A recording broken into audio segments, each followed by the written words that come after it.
Dito ay pinuntahan namin ang isa sa pinakamagandang waterfalls sa Calbayog City na makikita lang sa Barangay Cabatuan, distrito ng Oquindo. Ang pangalan nito ay ang Amamaliwan Falls. Ang Cabatuan ay nasa bandang interior ng Calbayog. Mula sa city proper, ito ay may layong humigit kumulang 20 kilometro. Bali ito nga pala yung kasama namin. Ang mga estudyante ng Cabatuan ang nagsilbing tour guide namin. Maaari itong marating sa pamamagitan ng sasakyang pampubliko o motor o tinatawag na habal-habal hanggang sa barangay at susundan ng paglalakad o trekking patungo sa talon. Di nyo ba alam na madalas kasama ang Amamaliwan sa mga hidden gems ng Cabatuan, kasama ang iba pang mga anyong tubig na hindi pa gaanong komersyalisado, kaya naman nananatiling persistent o berhen ang ganda nito. Sa pusod ng Cabatuan may tinatagong yaman, 7 yugto ng tubig sa bato'y humahalik ng dahan-dahan. Amamaliwan ang tawag, sa luntiang kagubatan, musika ng kalikasan, handog sa sino mang mapadpad sa pangpang. Pagkadaan nga namin sa tulay na to ay tila nakilala agad ako ng mga followers ko na tila naghahanap buhay para may makain sa araw-araw. Ang lamig ng iyong agos, lunas na pagod na katawan, kristal na kalinawan, sa matay tunay na kagalakan, uhiyas ng Calbayog, sa samar ikay pambato, isang lihim na paraiso, sa bawat pusong malalakbay ay nakatimo. Dahil nabanggit mo ang Cabatuan, mukhang mas pamilyar ka sa mga off the beaten path na lugar sa Calbayog. Tunay na kahanga-hanga ang dami ng talon sa Calbayog. Ang San Rufino ay hindi nalalayo sa Cabatuan, kaya madalas itong isinasama sa itinerary ng mga tunay na backpacker at mahilig sa nature trip. Narito ang isang maikling paglalarawan at kwento para sa Unuyan Falls.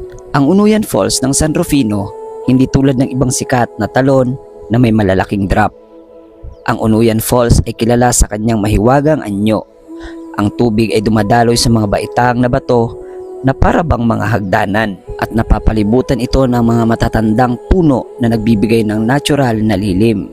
Ang paligid nito ay napakatahimik na tila ba binubulungan ka ng kagubatan. May maikling kwento lang ako. Ang alamat ng nawawalang hikaw sa Unuyan, sinasabing sa San Rufino, may isang matandang kwento ang mga taga roon tungkol sa isang dalagang nangangalang Luningning. Isang hapon, habang siya ay naglalaba sa tabi ng Unuyan Falls, nahulog ang kanyang gintong hikaw sa malalim at malinaw na pool ng talon. Sa halip na malungkot, narinig ni Luningning ang isang malambing na tinig mula sa likod ng bumabagsak na tubig. "Huwag kang mag-alala, anak ng lupa," wika ng tinig. "Ang iyong hiyas ay magiging bahagi na ng kislap ng Unuyan." Mula noon, tuwing tatamaan ng sikat ng araw ang tubig ng Unuyan Falls, sa ganap na 3:00 ng hapon, may mapapansing kakaibang kislap sa ilalim ng tubig. Sinasabi ng mga matatanda na iyon ang gintong hikaw ni Luningning na nagbibigay ng mahiwagang liwanag sa talon.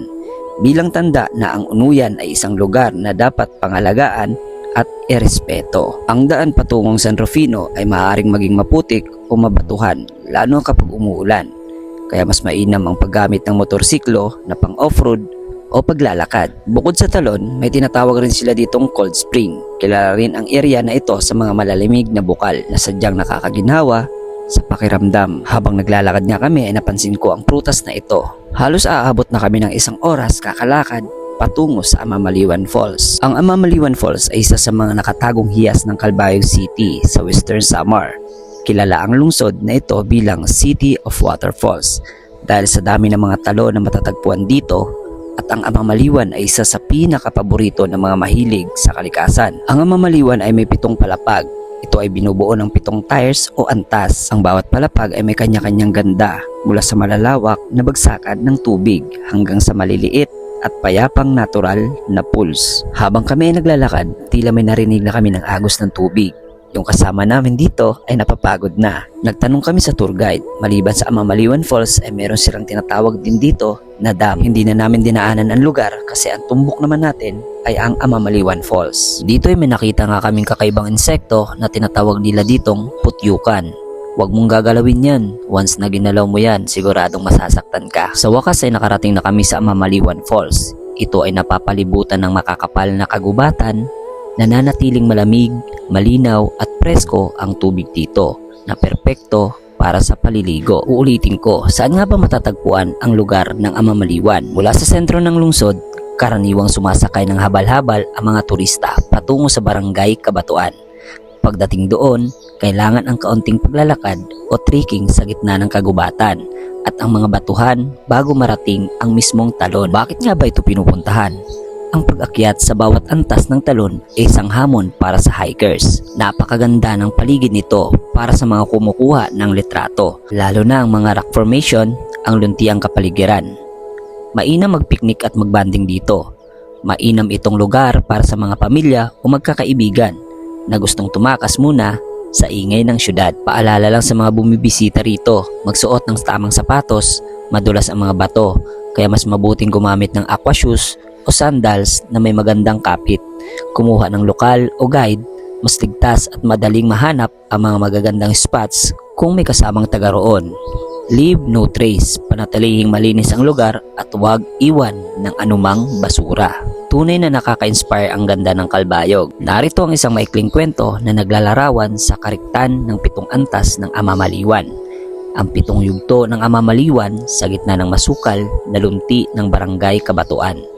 Tila may musikang manggagaling sa kalaliman ng gubat. Ito ang awit ng Amamaliwan Falls, ang 7 palapag na hiyas ng Kalbayog na itinatago ng mga dambuhalang puno at malalapad na pako. Bilang isang mahilig sa nature, ang lihim na sulok ng kalikasan ay nagsisimulang humakbang sa unang antas.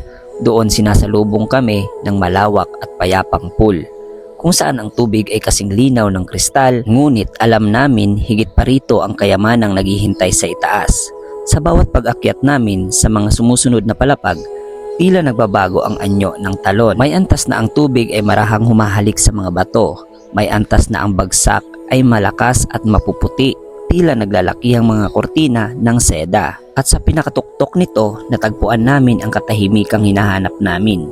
Habang nakaupo sa isang malaking bato, ramdam namin ang wisik ng malamig na tubig sa aming mukha. Walang signal ng cellphone, walang ingay ng sasakyan. Tanging ang huni lamang ng ibon at ang dagundong ng bumabagsak na tubig. Sa sandaling iyon, tila huminto ang oras. Ang 7 antas ng Amamaliwan ay hindi lamang mga talon. Ang mga ito ay mga hakbang patungo sa kapayapaan na tanging kalikasan lamang ang makakapagbigay. Dito ay tinatamasa namin ang lugar at magtampisaw sa napakalamig na tubig na tila para kaming nakababad sa malalaking yelo. Unang lusong ko nga rito ay nakaramdam ako ng nginig, lamig sa aking buong katawan, na tila ang bigat ng aking nararamdaman ay tila nawala ng bigla. Habang pinagmamasdan ko nga ang aking mga kaibigan at kasama, ay tila nag-enjoy din sila sa hilig ng aking ginagawa. Naway hindi kayo magsawa na samahan ako sa mga trip ko sa buhay. Salamat nga pala sa naging tour guide natin na mga taga rito sa Kabatuan. Hindi lang sila mababait, napaka-friendly pa nila. Nasamahan tayo sa napakagandang tanawin nila dito.